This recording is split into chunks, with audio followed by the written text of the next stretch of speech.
Oke, nama saya Jakendra. Teknis kali ini ada Kak Ansel ya, dan juga ada Nathan. Oke, dengan itu mari kita mulai saja. Dan Pak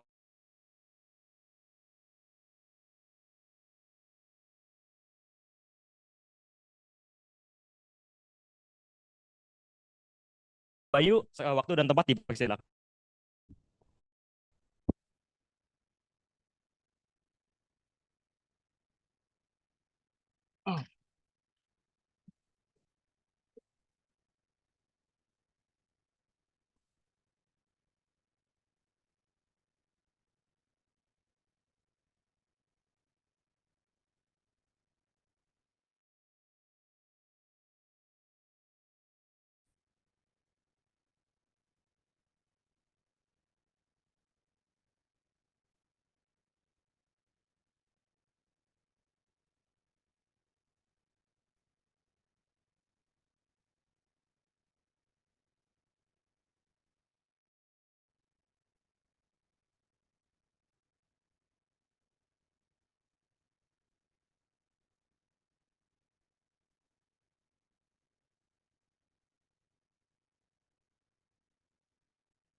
Tunggu sebentar ya. Saya ini dulu. Oke, partisipan.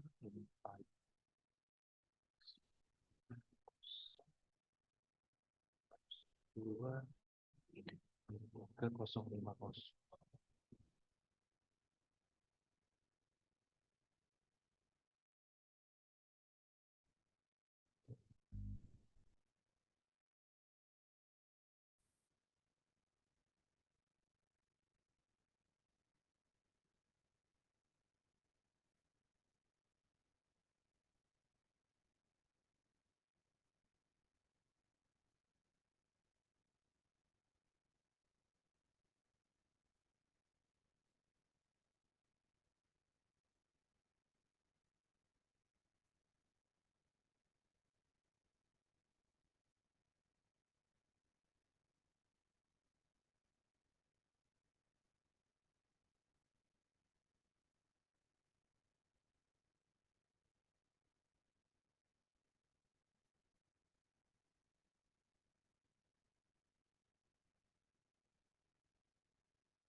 Bisa minta tolong share screen lagi nggak?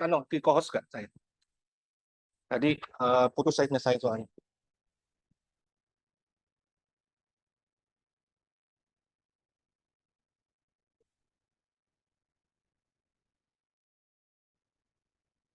Yang ini, yang nama Bayukan itu TDK366 paling bawah tadi. Yang mana ini? Ini TDK366. Oh, udah ya, oke. Share konten screen. Oke, bisa. Bisa, Pak? Bisa. Hmm.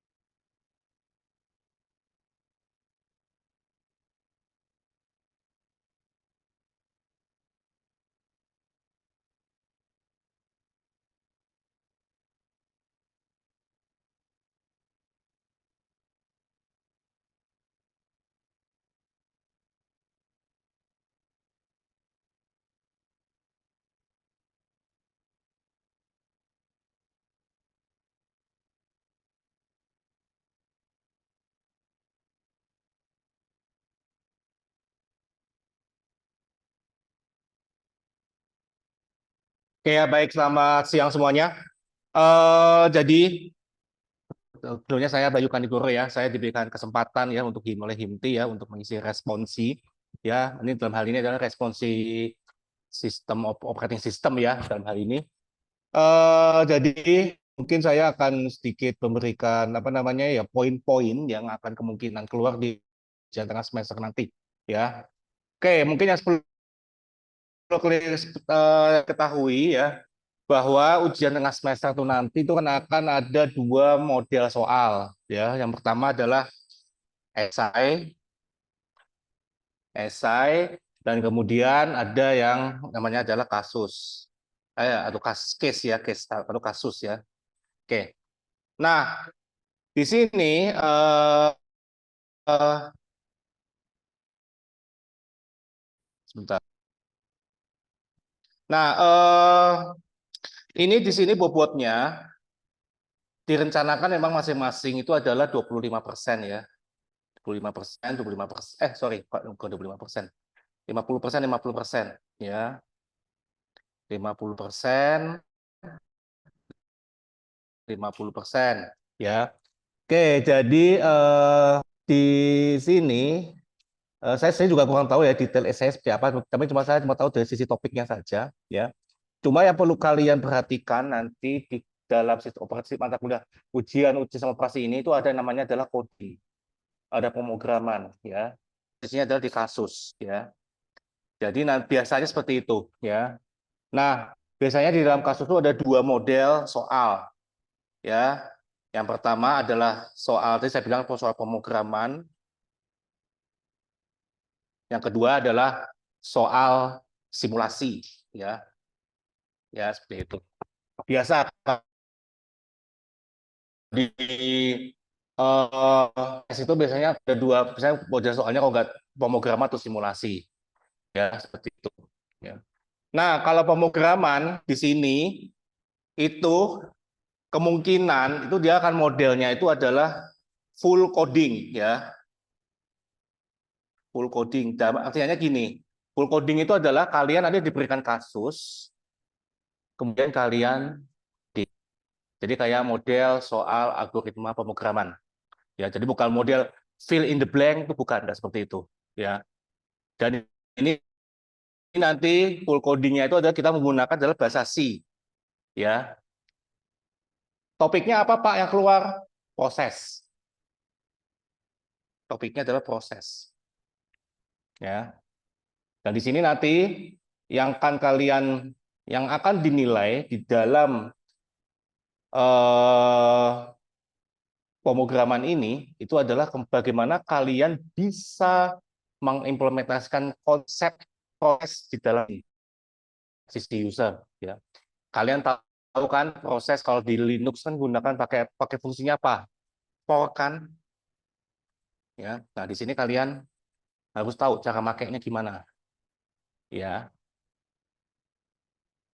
Bagaimana kalian bisa membuat child process dengan menggunakan for. Jadi kalian akan diberikan kasus, kemudian nanti kalian gunakan fungsi for untuk bisa merealisasikan fungsi kasus tersebut, ya. Biasanya kan kalau yang sebelum-sebelumnya itu kan ya setahu saya ya, sebelum-sebelumnya itu kan kalian kan ujian yang untuk yang proses-proses ini kan biasanya kan ditanya ada codingnya seperti ini, kemudian kalian prediksi outputnya apa. Nah, sekarang enggak. Kalian nanti cuma diberikan inputnya apa, kemudian saya kasih di soal juga akan dikasih outputnya apa. Ya, nah di situ kalian implementasikan dengan fungsi for. Ya, jadi benar-benar ini modelnya akan baru nanti ya di sini. Adalah 25% ya untuk apa namanya? Untuk codingnya ya. Nah, di sini saya akan memberikan satu ya rekomendasi ya buat kalian semua, masuk yang online, adalah kalau kalian mengerjakan soal OS seperti ini, kalian jangan fokus di codingnya saja. Kalian masih ada esai, masih ada simulasi, ya. Dan itu harus kalian perhatikan, ya.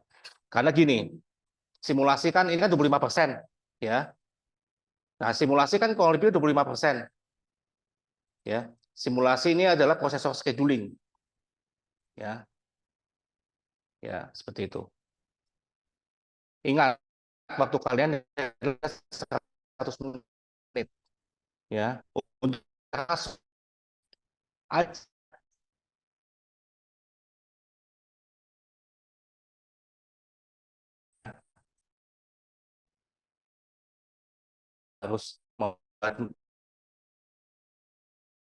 keluarin, ya, akan dikeluarkan di konti simulasi. Kan ada di dalam, tolong dok, foto ya. Nah, pakai ini punya saya tahu. Ya, maaf. Bentar. Ya, terserah dari mana aja. Ya. Foto aja nggak apa-apa. Yang penting lihat mahasiswa kelihatan. Oke. Nah, jadi di sini kan kalian kan sudah belajar prosesor scheduling kan oleh dosen kalian dan sebagainya. Nah, di situ nanti model soalnya akan diberikan model adalah case juga, ya. Mungkin diberikan ada beberapa proses, sekian proses, kemudian processing time-nya seberapa, kemudian kapan dia akan mulai diproses, ya. Nah, di situ kan algoritma apa saja? Kan ada pertama adalah FCFS, ya. Pertama. Kedua apa? Kedua ada namanya round robin, ya. Kemudian ada apa namanya? SJF. SJF sendiri juga ada dua. Ada preempt, ada non preempt. Nah, semua ini akan keluar, ya. Dan saya bisa estimasi kalau kalian nggak cepat ngerjainnya, 100 menit itu bisa habis 40 menit cuma ngerjain satu soal doang. Ya, padahal belum masih ada esai. Ya, seperti itu.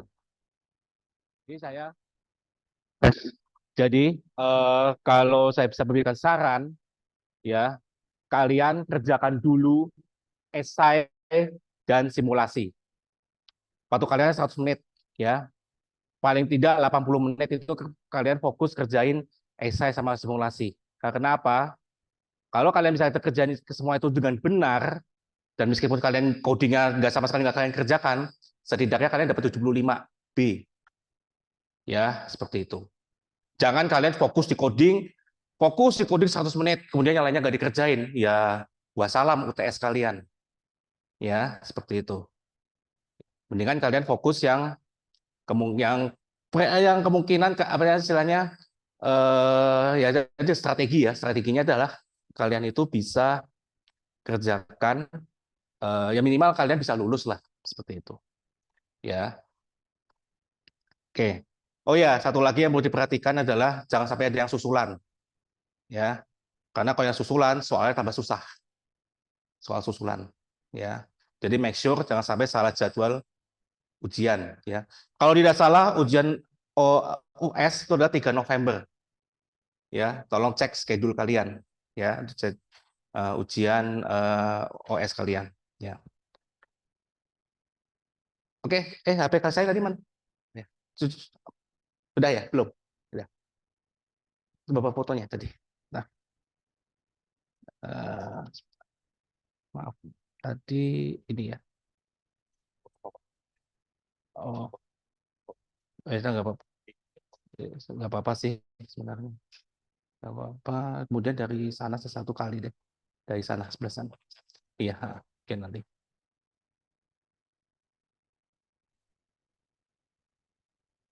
Oke. Ya udah, jadinya saya oke. Satu lagi deh, tolong. Satu lagi. Nanti saya bilang lagi. Saya bilang lagi nanti. Ya nanti aja.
Mungkin kalau ada pertanyaan, saya persilahkan.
Jaringan dipakai.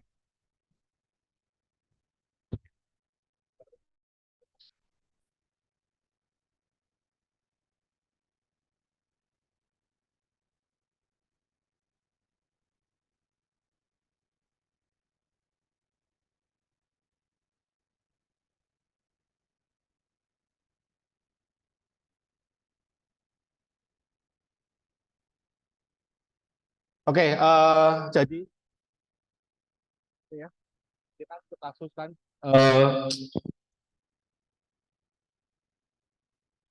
kan untuk kasus kan saya udah bilang ya tadi bahwa topiknya adalah ada proses dan ada apa namanya ada proses of scheduling ya dalam hal ini.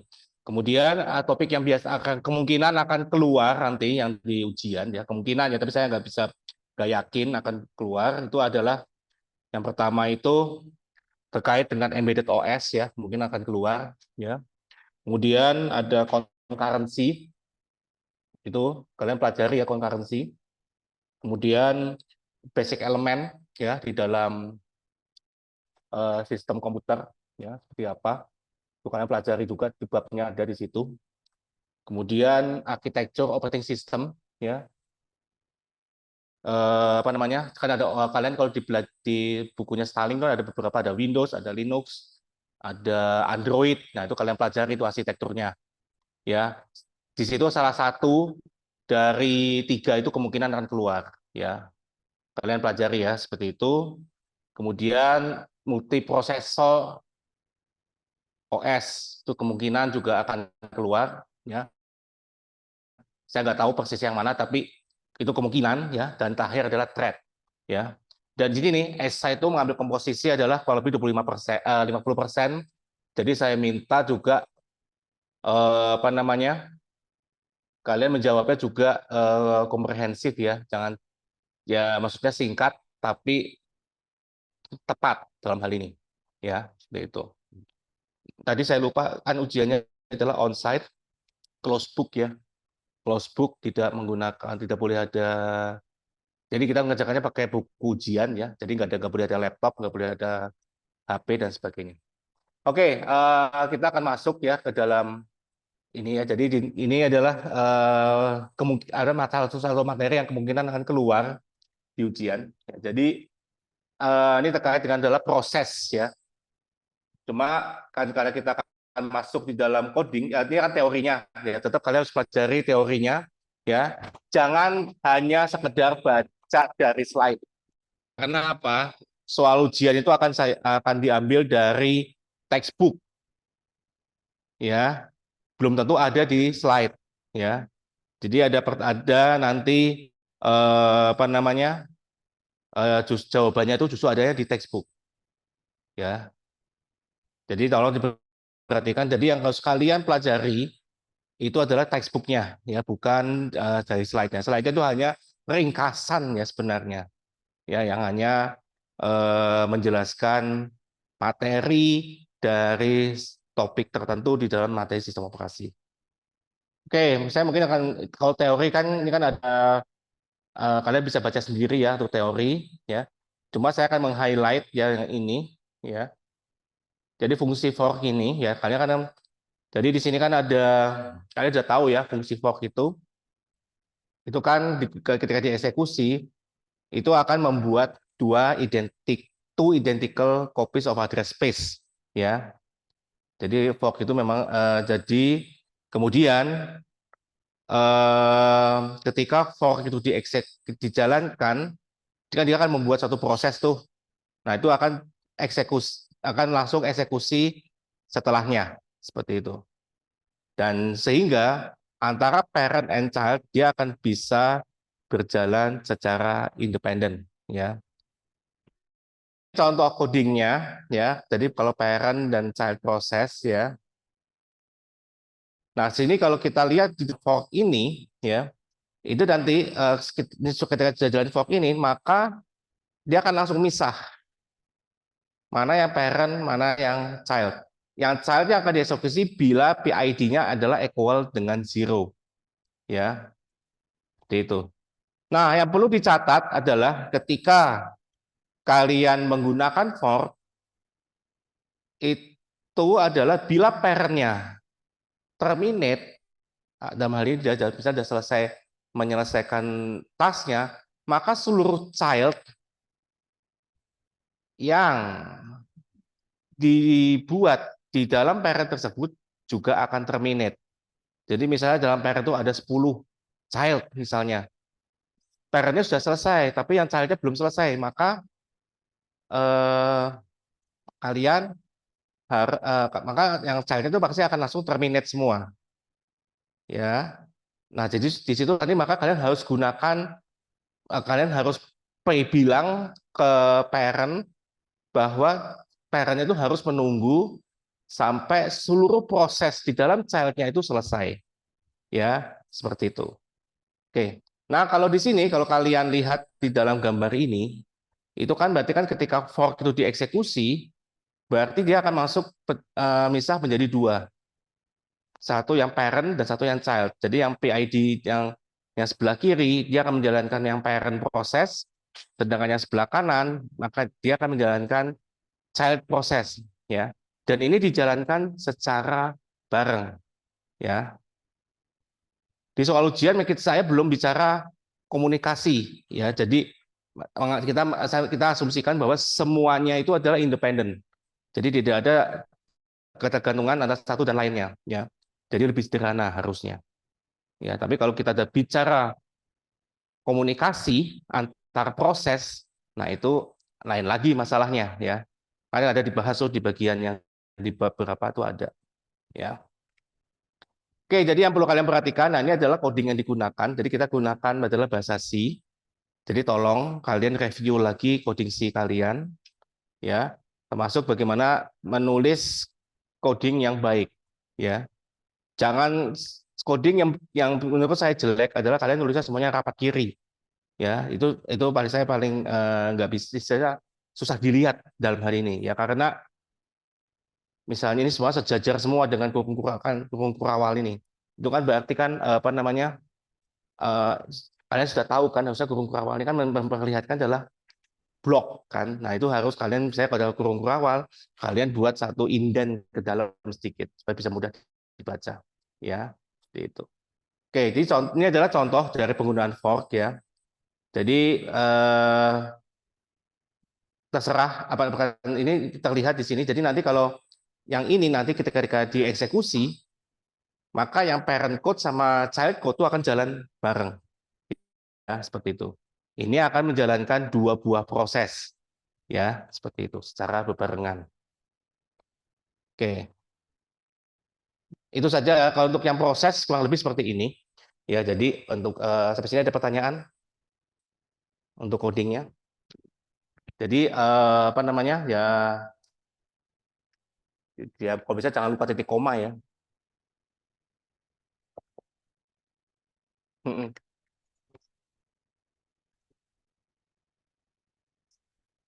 Kalau negatif ya error, berarti exit.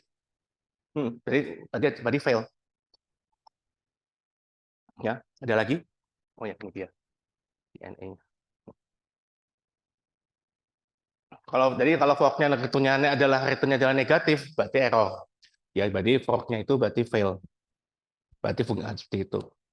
Ya, oke. Ada lagi untuk yang codingnya.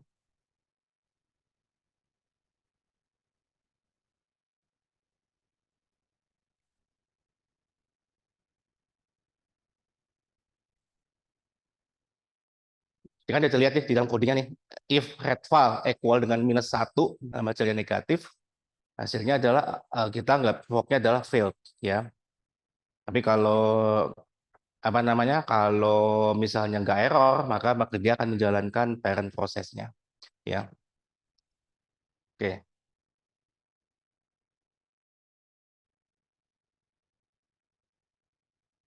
Untuk ada fungsi-fungsi lain, ya, jadi nggak hanya for doang, ya. Eh, itu sudah akan dijelaskan, ada di soalnya sudah ada, ya. Jadi yang penting saya ada dua pertanyaan, ya. Jadi nanti ya kalian harus tahu cara pakai forknya gimana. Yang kedua ada cara juga bagaimana untuk menunggu parent. Kita bisa gunakan fungsi wait, ya, seperti itu. Ya, secara default secara langsung menunggu tidak. Ya, kalian harus harus bilang ke parentnya bahwa parent itu harus nunggu sampai fungsi child-nya selesai.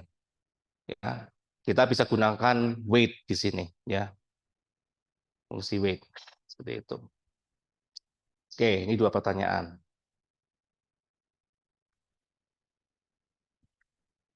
Nanti yang hitungan banker, saya nggak tahu ya, atau enggak ya, bisa tidak ya. Tapi kemungkinan tidak, tapi saya nggak bisa janji ya, seperti itu. Ya, untuk hitungan banker algorithm. Ya, kemudian apa namanya? Tadi sudah dijawab, ini sudah dijawab ya. Oke, yang terkait dengan menunggu parentnya seperti itu. Oke, ya, kenapa?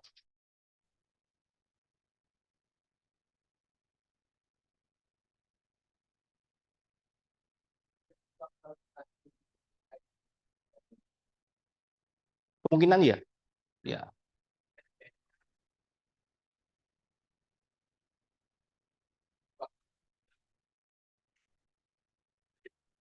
seperti itu kayaknya.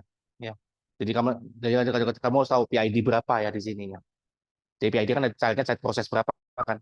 Seperti itu. Jadi kamu harus tahu parent prosesnya apa child seperti itu. Oke, ya. Jadi nggak hanya fork ya, jadi kalian harus tahu bagaimana pakai get PID seperti apa, get PPID seperti apa dan sebagainya. Ya, oke.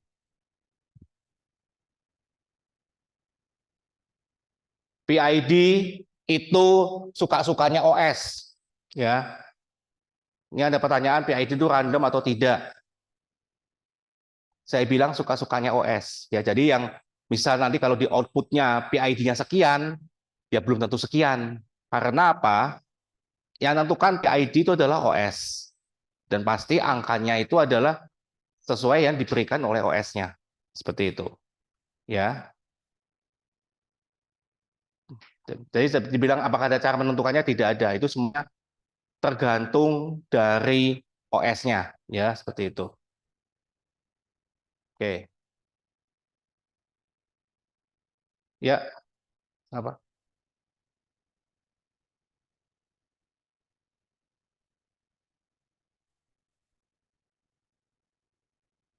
Ada.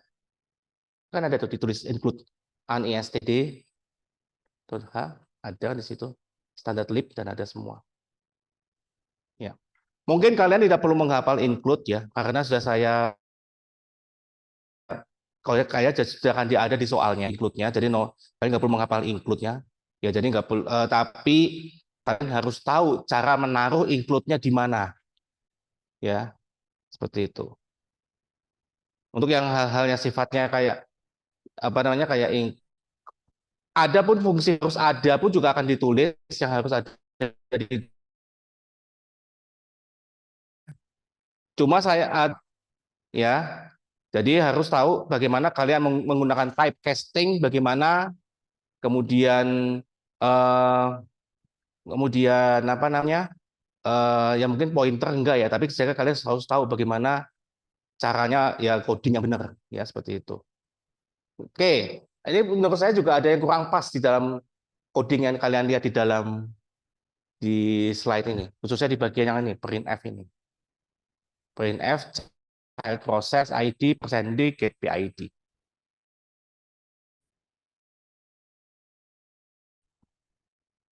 Itu kan return-nya itu kan pit underscore t kan type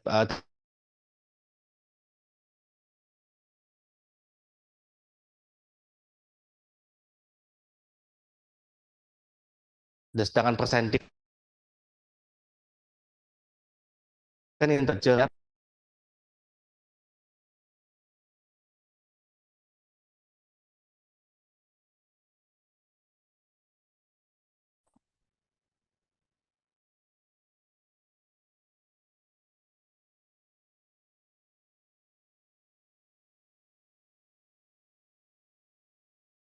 Di Google ya. D D itu kan berarti kan dia hanya terima datanya adalah integer kan, tipe datanya adalah integer kan. Nah, Di sini apa yang harus kalian lakukan? Kalian harus lakukan namanya typecasting, ya. Jadi kalau di sini, kalau kita balik ke coding yang ini, ya, ini adalah kita bisa tulis get by PID itu adalah saya printf ya, printf child process ya, proses ID /n ya, kemudian %d ya, kemudian nah di sini yang perlu kalian perhatikan adalah kita bisa lakukan casting. Jadi kita ada spidolnya jelek. Adalah jadi di sini adalah sebentar. Integer get PID. Ini adalah typecasting ini namanya.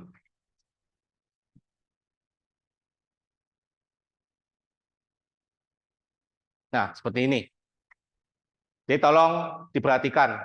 Jadi kalau misalnya bentuk formalnya itu tidak sama dengan yang diminta, dalam hal ini kan dia mintanya adalah integer, tetapi bentuk format PID kan dia return-nya adalah PID underscore T, maka kalian harus lakukan typecasting seperti ini, ya, di C. Ya, jangan sampai lupa seperti itu. Oke, ya. Nah, get PID itu bisa digunakan untuk mengetahui PID dari parent dan PID dari child. Jadi dengan fungsi yang sama, kalian bisa tahu mana yang parent, mana yang child. Ya, seperti itu. Tentu akan diujikan penggunaan get PID. Bagaimana kalian menaruh fungsi get PID itu bisa mendapatkan nilai parent dan nilai child-nya. Ya, seperti itu. Oke ya.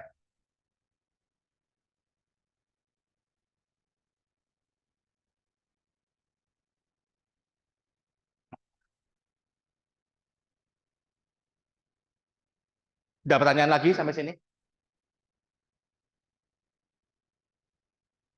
Betul.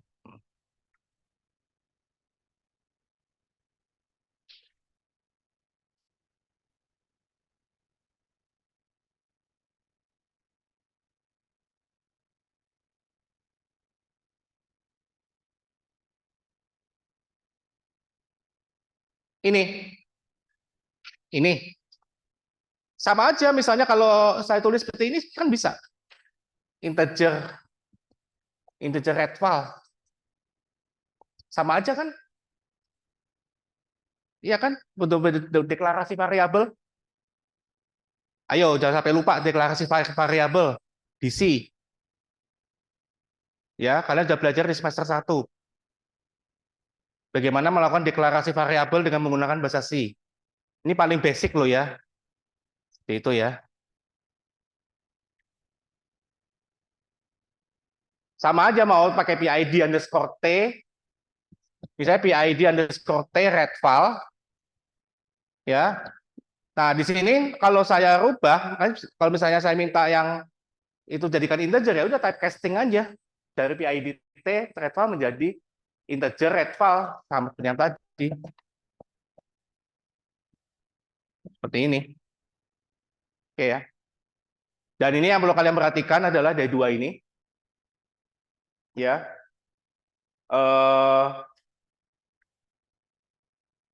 Dari child process. Dari sini kan kalian bisa lihat ya, nilai PID-nya. Bila equal dengan 0, maka itu adalah child process.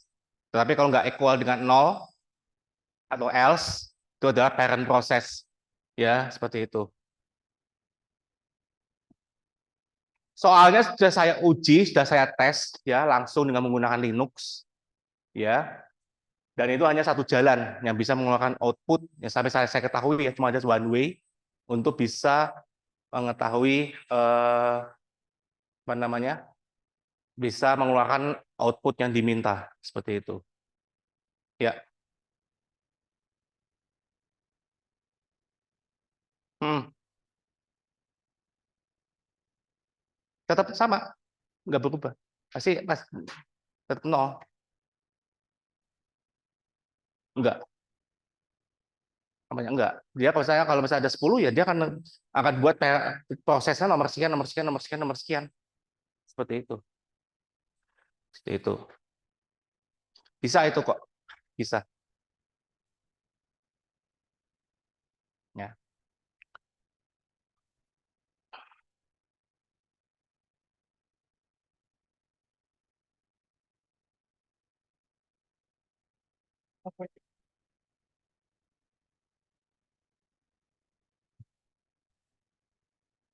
Setahu saya kalau tadi di soal itu sekali sudah akan ditulis include-nya harus ada apa, fungsi yang harus ada di dalam programnya sudah ada. Cuma bentuknya adalah bentuk formal ya.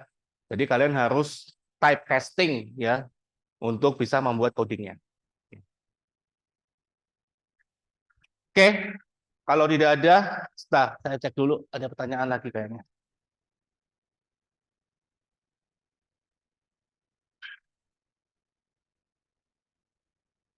Setahu saya untuk parent hanya satu ya, yang saya coba itu hanya satu, childnya bisa banyak ya seperti itu ya. Jadi parent jadi dua itu so far saya belum berhasil mencobanya ya seperti itu.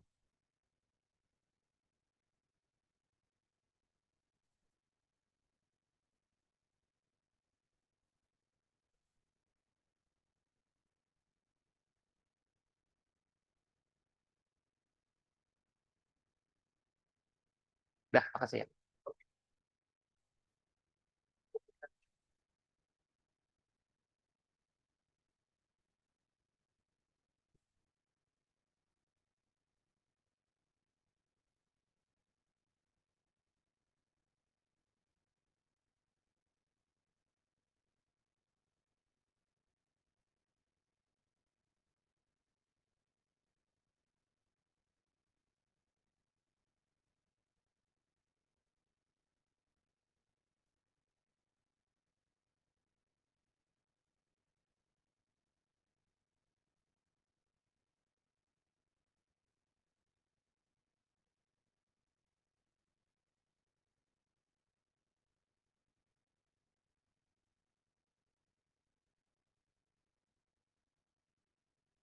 Oke, kalau tidak ada, saya akan review yang materi satu lagi ya.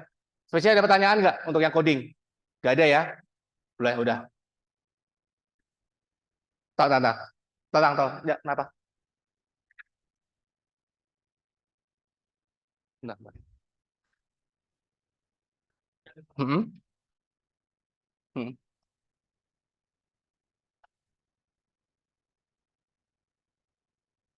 Kalau teoretikalnya harus di fork lagi. Nah,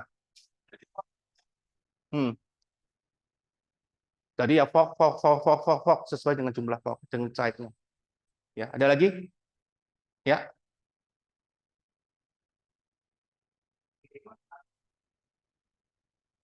kenapa? Hmm?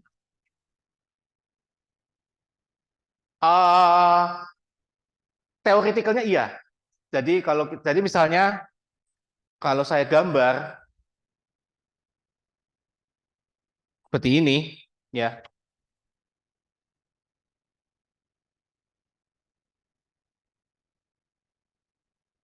Nah, ini satu proses, ya. Ini ada parent, ada child, ya.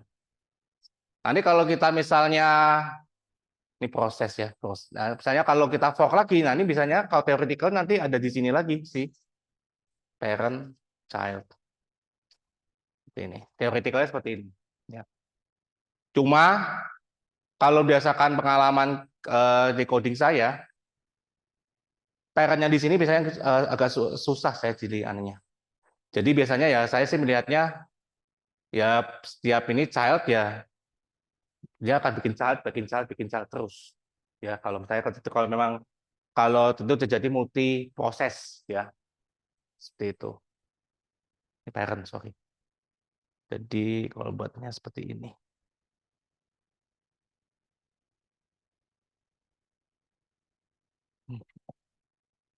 Seperti itu. Pengalamannya seperti ini. Kalau misalnya kita declare fork ya di coding itu hasilnya seperti ini nanti. Kalau bisa multi banyak ya.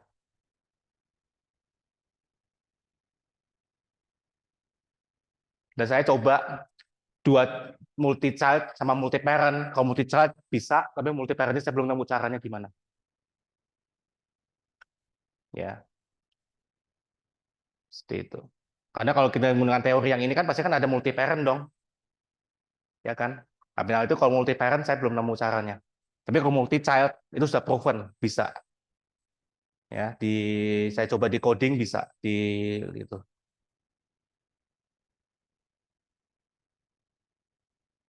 Ada yang anu nggak, yang online bertanya nggak? PI. Yang online ada yang bertanya nggak?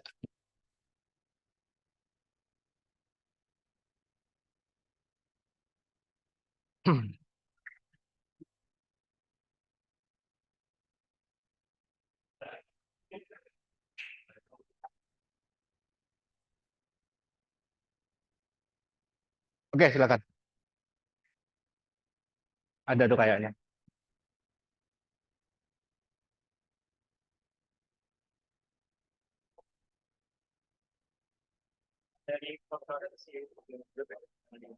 Iya, untuk yang materi konferensi itu akan membahas deadlock dan kawan-kawan. Ya, pelajari ya dari textbooknya. Ya, seperti itu. Pak, boleh nanya nggak? Itu function weight-nya kayak gimana? Coba cari di Google. Weight. Kalau fungsi weight itu kalau tidak salah tuh fungsinya seperti ini aja. Weight ya. Weight itu kalau nggak salah, sorry, ini spidolnya jelek banget. Coba sebentar. Maaf.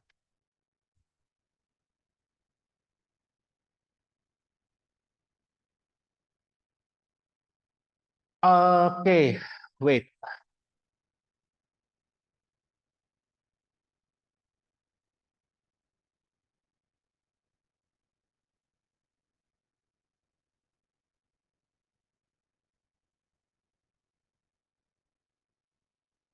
Weight system call ya, kita gunakan weight system call.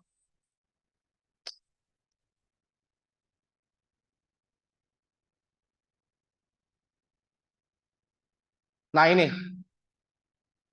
jadi weight system call itu bentuk formalnya adalah PID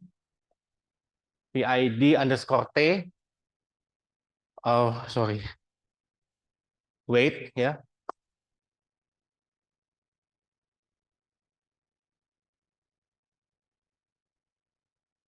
weight sama dengan integer ini dalam arti saya bentuk formalnya aja ya, start underscore log. Nah ini bentuk formalnya seperti ini ya. Itu kalau ini include-nya nggak dimasukin ya, harusnya ada di sini ya. Nah ini dia contohnya, contoh penggunaan dari weight ya,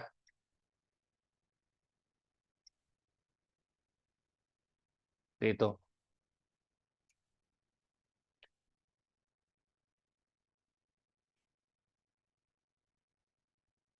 Jadi include yang harus ada kalau di dalam weight itu adalah yaitu include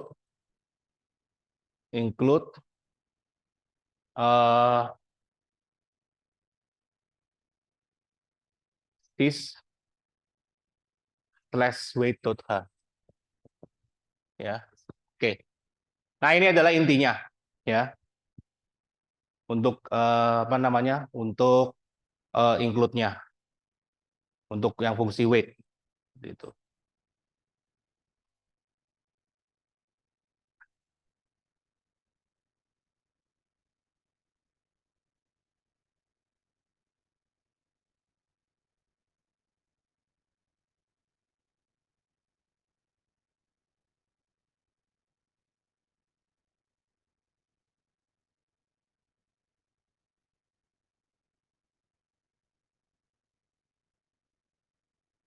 Oke, ada lagi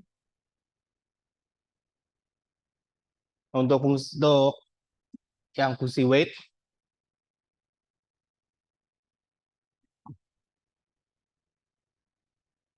Ini contoh lagi, kalau kalian bisa lihat ya di dalam ininya, ini ada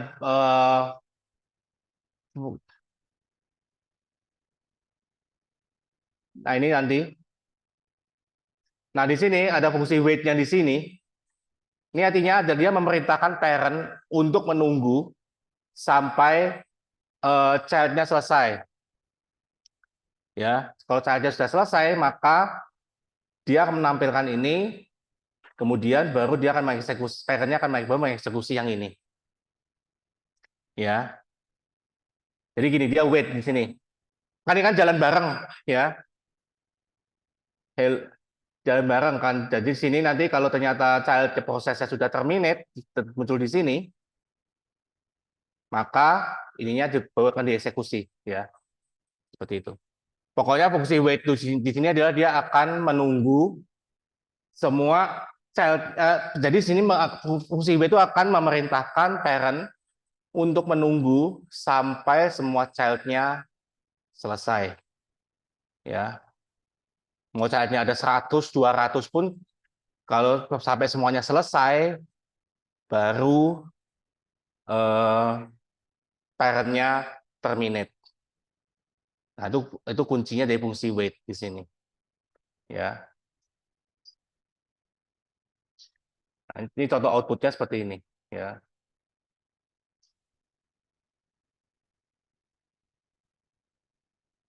Oke.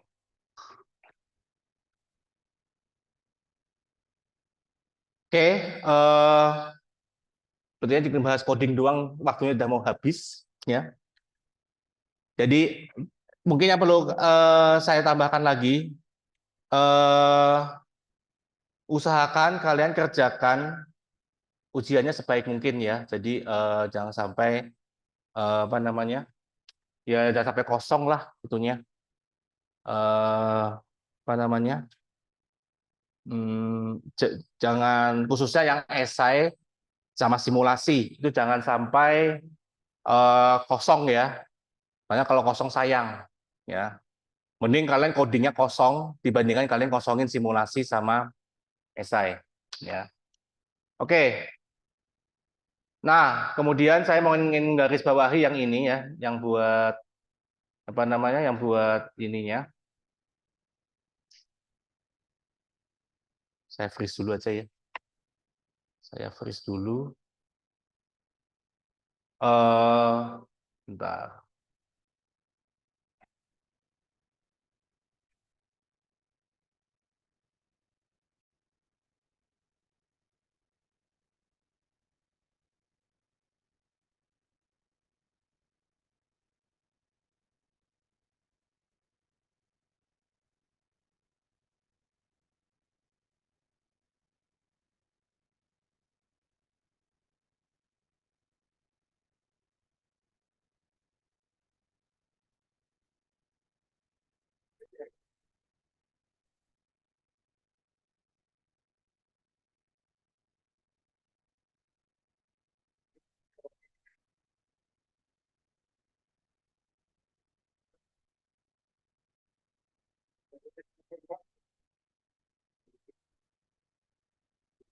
Oke. Kemudian saya masuk ke proses scheduling ya. Di dalam proses scheduling itu kan ada namanya simulasi ya. Nah, di sini kalian setidaknya tuh harus bisa melakukan simulasi seperti yang di dalam seperti ini. Nah, seperti ini ya. kalian pertama yang harus kalau kalian menemukan soal seperti ini, simulasi, pertama kalian harus buat Gantt chart-nya terlebih dahulu. Ya, itu wajib. Ya, karena kalau tidak ada Gantt chart-nya, kita nggak bisa, kita dosen yang atau kita dosen untuk memeriksa hasil ujian kalian agak sulit. Ya, jadi Gantt chart-nya tolong diperhatikan. Ya, ya. Nah, kemudian yang harus kalian pelajari algoritmanya, ya. Bentar. Itu semua kecuali HRRN dan feedback itu semuanya akan diujikan. FCFS, round robin, SPN dan SRT. Ya, ingat ini takes time karena kalian harus gambar Gantt chart. Ya, jadi FCFS itu non preemptive, kemudian round robin dia akan preemptive. Preemptive itu artinya apa? Preemptive itu dia akan bisa ada satu proses, tapi misalnya kalian non preemptive, bila proses itu sudah dieksekusi, maka itu dia harus jalan terus sampai selesai. Itu adalah non preemptive.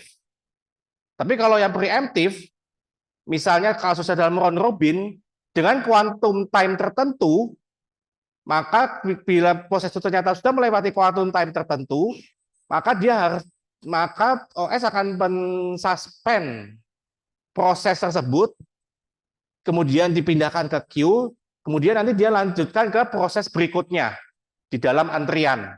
Ya, ingat di dalam kalian kalau mengerjakan soal seperti ini, queue-nya antriannya itu modelnya ada first in first out. Ya, kecuali ada beberapa algoritma. Jadi misalnya dia dibandingin dulu. Tadi kalau ternyata dia misalnya lebih, ada tuh nggak, saya nggak tahu SPN atau SRT, ya. Dia tuh jadi bisa maju di dalam antrian, ya seperti itu. Oke, sebenarnya sih kalau cara pengerjaan FCFS, round robin, SPN dan SRT itu seharusnya kan sudah diajari sama dosen kalian ya di kelas ya, harusnya seperti itu, ya. Seharusnya ya. Tapi saya ingin lihat dulu. Oke. Oke, pertama kita lihat definisinya dulu ya. Seperti ini. Oke, misalnya gini.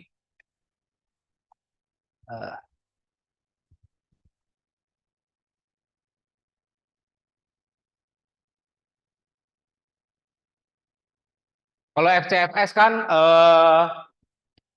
ini kan sebenarnya simple ya.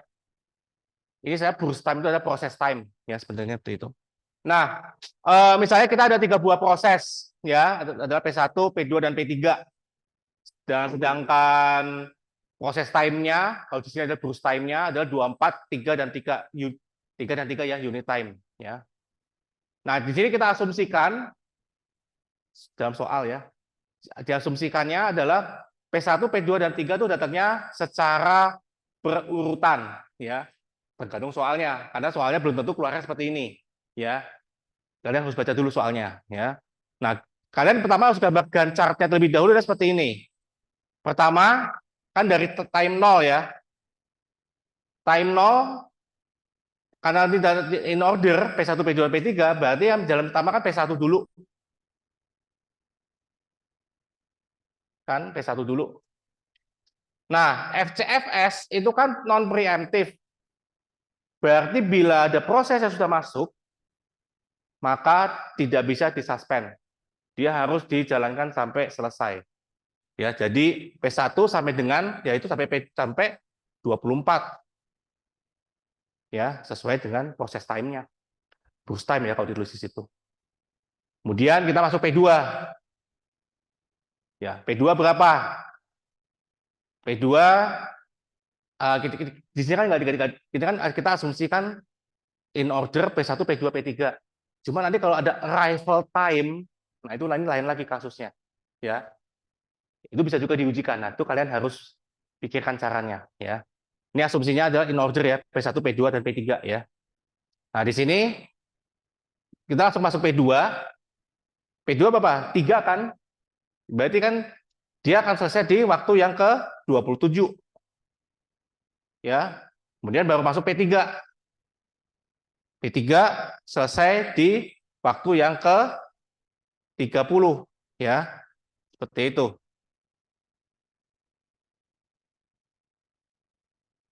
Nah, di sini nanti akan kemungkinan di ujian akan ditanyakan berapa sih waiting time-nya, average waiting time-nya. Nah, cara ngitungnya adalah ini kan asumsikan bersama in order bersamaan di dalam waktu yang apa namanya? Arrive in order ya. Jadi P1, P2, P3. Asumsi semua datang pada waktu yang ke 0. Ya, gue lihat dari soalnya ya seperti ini. Nah, jadi untuk menghitung waiting time P1 kan nggak perlu nunggu, dia langsung jalan, berarti 0 kan. Kemudian P2 kan harusnya dia masuk di apa namanya? Dia harus dieksekusi di waktu P0. Tetapi karena waktunya slotnya dipakai oleh P1, maka P2 harus menunggu sampai dengan waktu yang ke-24 baru bisa dieksekusi. Jadi dia waiting time-nya ada 24 unit time. Ya. Kemudian yang ketiga adalah P3. Sama, P3 dia harus nunggu sehingga dia harus sampai dia bisa dieksekusi di waktu yang ke-27. Ya. Nah, jadi average waiting time-nya adalah kita jumlahkan 0 tambah 24 tambah 27 dibagi dengan jumlah proses, yaitu 3, sama dengan 17 unit time. Ya, seperti itu. Di soal persis ini, enggak. Bisa aja prosesnya 5, sampai P5 atau P6 bisa. Burst time-nya bisa macam-macam. Kemudian ada arrival time-nya. Nah, itu harus kalian pikirkan. Karena apa? Kalau arrival time-nya misalnya di waktu yang misalnya P2, di waktu yang ke-25, ya udah berarti ya P2-nya mulai di waktu ke-25. Berarti ada 24, 25 ada free. Seperti itu. Tergantung case-nya yang diminta oleh soal. Seperti itu, ya. Ini adalah FCFS. Oke.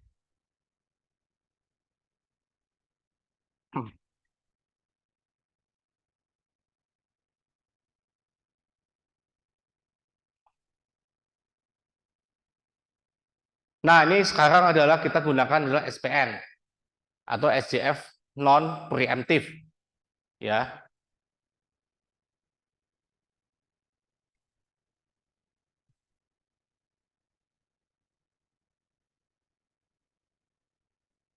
Oke, jadi dalam soal ini kan ada case-nya ada 4, ya. Nah, di sini P1 arrival time-nya di waktu ke 0 dan proses time-nya adalah 7. Kemudian P2 arrival time-nya adalah 2, proses time-nya adalah 4. P3 adalah arrival time-nya adalah 4, proses time-nya adalah 1, dan P4 adalah arrival time-nya 5 dan burst time-nya adalah 4. Ya. Nah, di sini kita gunakan adalah SJF non preemptive, sebenarnya SPN. Apa sih istilahnya kalau SJF itu shortest job first, ya. Cuma kalau SPN itu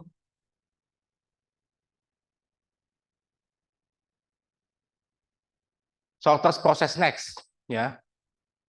Itu. Nah, di sini kalau kalian lihat, ya, kalian pertama kan harus gambarkan gancarnya tersebut. Karena di sini kan adalah non preemptive, ya. Jadi kalau non preemptive, yang sudah saya bilang, ketika proses sudah berjalan, dia tidak bisa di suspend, ya, oleh OS. Makanya dia harus sampai selesai. Oke, jadi di sini untuk yang SJF non preemptive, ya,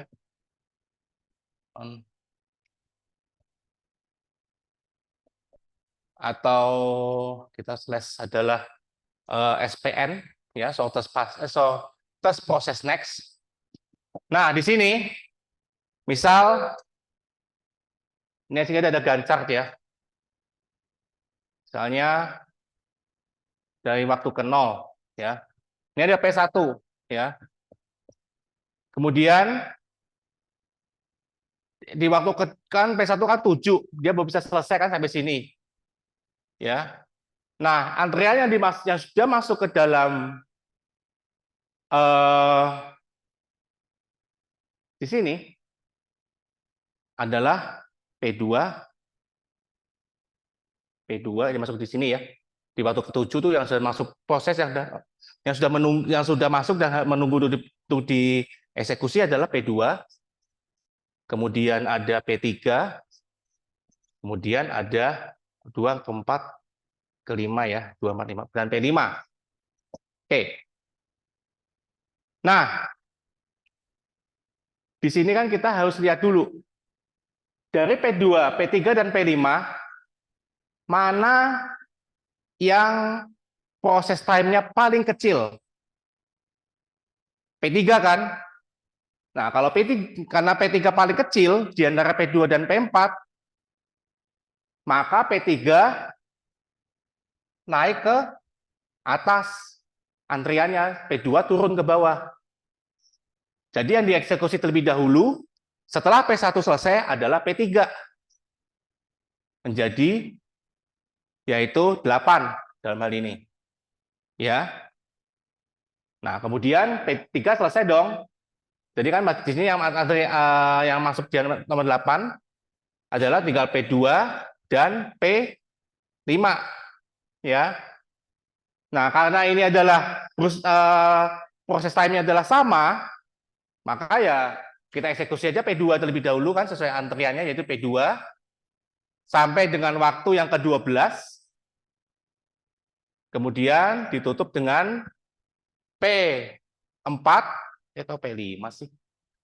P4 P4 dengan waktu yang ke-16. Nah, AWT-nya adalah, nah di sini P1 kan 0 ya, kita lihat aja perbandingan supaya enggak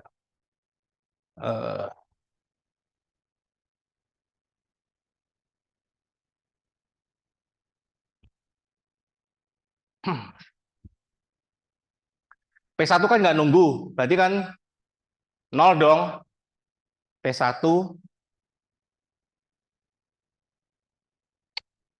P1 sama dengan 0. Kemudian kita sekarang P2. P2 kan rifle-nya kan 2. Tetapi baru dieksekusi di waktu yang ke-8. Berarti dia nunggunya adalah 6 dong. 6 unit time kan. Kemudian P3. P3 kan dia datangnya apa? 4 kan? Dengan baru dieksekusi di 7. Berarti dia nunggunya adalah 3 unit time. Kemudian adalah P4 adalah P4 baru mulai di 12. Arrival time-nya kan di 5. Dia baru dijalankan di 12.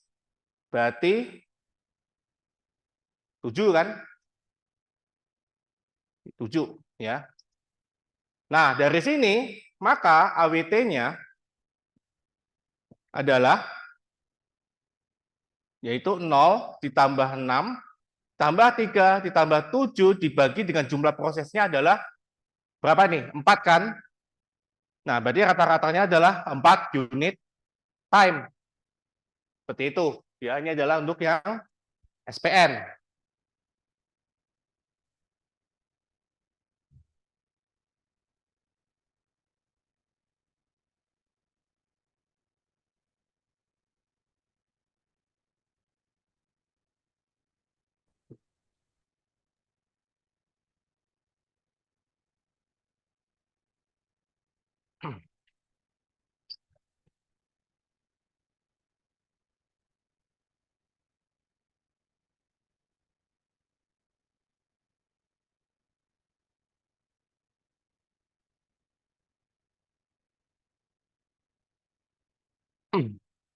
Oke, di sini ada pertanyaan.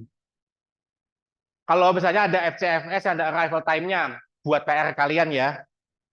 Kalian pikirkan, misalnya kalau FCFS-nya ada arrival time bagaimana? Ya, silakan kalian pelajari sendiri. Kemudian yang service time itu kalau di slide itu adalah yang burst time. Ya, burst time itu adalah service time. Oke.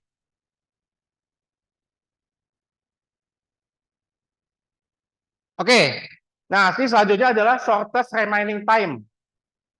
SRT itu adalah SJF yang preemptif.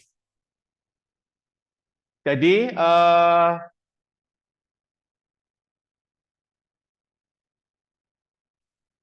di sini adalah ini ada SRT ya, atau SJF yang preemptif, ya, SJF preemptif, ya.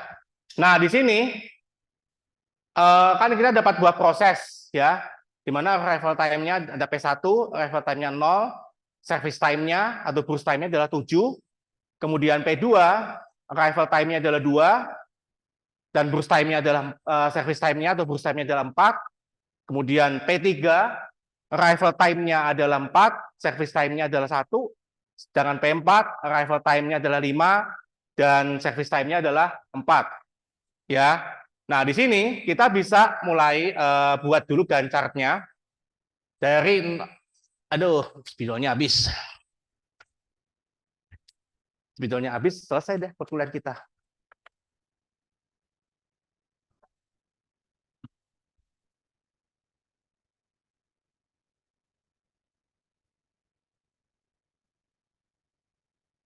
Ya udah, jelas spidolnya. Oke. Oke, misalnya dari 0 ya. Oke, ini kan P1 ya. P1 kan service time-nya 7 ya. Cuma di waktu yang kedua itu kan masuk ada P2. Jadi P1 itu di suspend. Jadi masuk dulu P2 di sini. Ya. P2 berapa? 4 ya. Nah, P2 ini kan di waktu kedua ya. Kemudian yang P2 itu kan service time-nya 4. Nah, tetapi di service time-nya 4 ya. Oh, berarti selesai. Sorry. 2, 4. Service time-nya berarti sudah di 6 kan. Cuma di waktu yang keempat, kan P3 masuk, berarti ini P1, ini 2 ya. Berarti ini masuk antrian, ini berarti P1. Ya, seperti ini. Kemudian P2. Nah, P2 oke. P2 kan dia jalan, kemudian ternyata di waktu 4 masuk P3. Berarti nanti antriannya menjadi P1 dan P2. Ya. Kemudian, nah, P3 kan hanya 1 kan waktunya, jadi dia selesai di 5. Nah, di waktu yang kelima. Nah, di waktu yang kelima, kita karena di antriannya seperti ini, kita bisa jalankan lagi P2. Sampai dengan waktu kan masih sisa 2 nih. Sebentar, di waktu kelima entar dulu. Saya cek dulu. Waktu kelima kan berarti kan ada P2. Aduh. Spidolnya mati.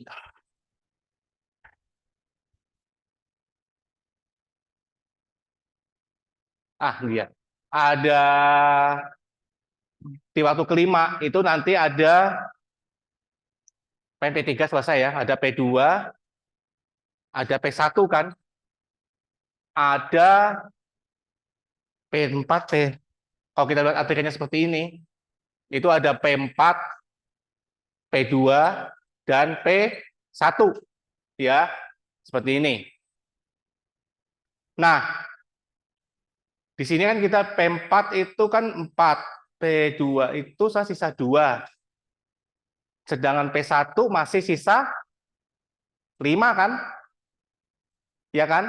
Nah, dari sini mana yang paling kecil? P2 kan service time-nya, shortest remaining time. Mana yang paling kecil? Berarti P2 naik ke atas, P4 turun ke bawah. Ya, jadi yang dieksekusi terlebih dahulu adalah P2. Ya, sampai dengan waktu ke-7. Ya. Kemudian di waktu ke-7 kan yang tersisa di dalam antrian kan tinggal P4 dan P1. Nah, di sini kita bandingin. P4 kan service time-nya 4. P1 kan masih sisa 5 kan? Nah, di sini kita eksekusi dulu adalah yang P4 sampai dengan 7 tambah 4 yaitu 11.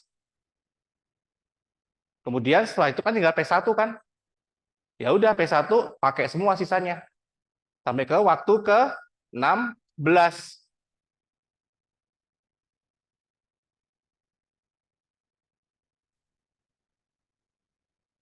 Oke, seperti ini. Nah, AWT-nya adalah P1 kan dia mulai dari 0, tetapi dia kan stop tertahan di 2 dan 11. Jadi berapa waiting time-nya? 9 kan? 9 tambah 2 kan 11. Berarti P1, bentar.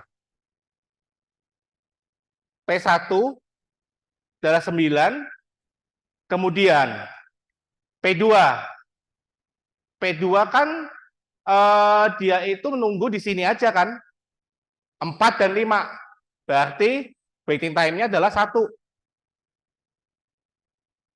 Kemudian P3 karena on time berarti adalah 0. Kemudian P4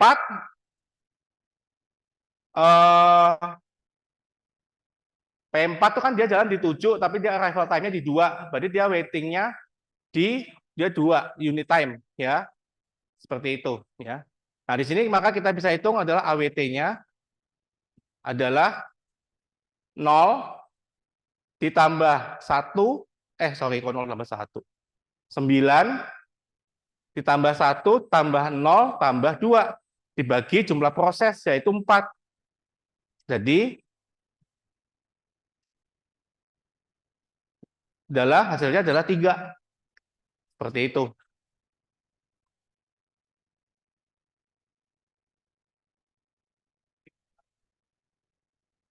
P1 dan P4. Yang di mana ya? Hah? Ini P4. P1 kan 9. Ya, D9 dari mana? Dari sini kan dia nunggu 2 sama 11 kan. Ini mereka ada 9 unit time kan nunggunya. Bisa jalan lagi di sini kan. Berarti 9. Kemudian P2. P2 kan 1. Karena ada terpotong di sini kan di 4 dan 5 kan. Jadi sini dia P2 nunggu 1 unit time di sini. Ya, di sini nih di 1 unit time di sini. 2 4 4 di sini dia nunggu di P3. Kemudian P3 kan tidak ada, dia kan tetap on time ya di 4 kan sampai selesai. Berarti 30 berarti kan 0. Kemudian di P4 itu kan mulainya kan di 5. Tetapi dia baru bisa jalan di 7. Berarti kan waiting time-nya adalah 2. Berarti AWT-nya ya udah kita jumlahkan aja waiting time di P1, P2, P3 dan P4. Jadi yaitu 9 tambah 1 tambah 0 tambah 2 dibagi dengan 4. Yaitu 3. Ya, seperti itu. Oke, sepertinya waktunya sudah habis. Wah, banyak. Ya. Aduh.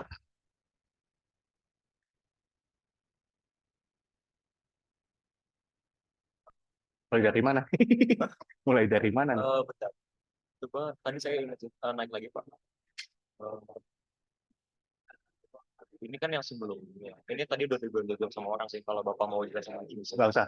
Yang mana? Yang udah jawab kalau saya. Nah, Yang mana lagi ya bawa lagi? Ini kan udah dijawab, belum nggak usah. Ah, Coba bawa lagi. Oh, nah ini belum jawab. ini yang mana nih? Yang izinannya di detik ke-7 kan P4 jalan ya, burst time ke-5. Di detik ke-7 ini algoritma yang mana nih? Saya lupain. Yang mana? Yang ke-7. Entah ke-7 kan P4-nya jalan ya. P4 jalan. Burst-nya time. Tapi sisa burst time-nya P1. Sebentar, sebentar. Sebentar ya. P4 itu burst time-nya kan 4. P1 kan P1 kan 5 sisanya. Tetap lebih panjang P1 dong. Jadi kan maka P4 jalan lebih dahulu kan. Kan P1 sisanya 5 unit. Sedangkan P4 kan sisa 4 unit. Berarti P4 lebih dahulu jalannya. Ya, seperti itu. Oke ya. Ya udah, oke, jelas. Oke. Nah, karena waktunya sudah habis, saya minta kalian ya pelajari yang round robin ya. Lebih kompleks. Hanya saya kalau HRRN enggak, sama feedback enggak, tapi yang jelas yang 4 itu text time loh kalau berjalan. Oke. Paling teori yang keluar kalau yang HRN atau yang feedback ya paling teorinya. Tapi saya kurang tahu kurang pastinya seperti itu. Oke, mungkin kalau mau ditutup ya, sudah stop. Bang tahu, dia nanti tergantung soalnya aja. Ya siap-siap aja sih. Ya. Ya. OS itu emang indah soalnya.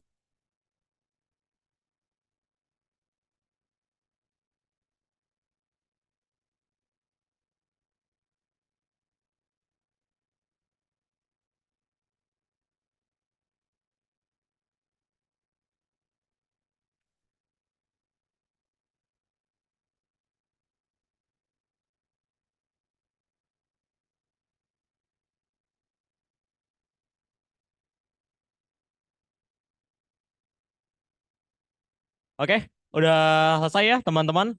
Jadi untuk sesi responsi operating system pada hari ini sudah berakhir. Kalau misalnya masih ada pertanyaan bisa kok langsung kontak ke Bapak aja. Bapak bisa dikontak lewat mana aja, Pak? Oh, nggak bisa ya? Oh gitu.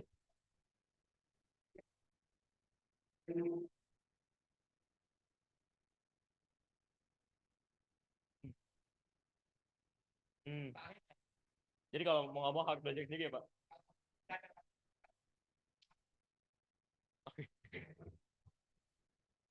Oke, kayak gitu ya teman-teman. Jadi kalau misalnya abis ini tinggal belajar sendiri. Oke, kalau gitu bilang terima kasih dulu ke Bapak Bayu, teman-teman bisa?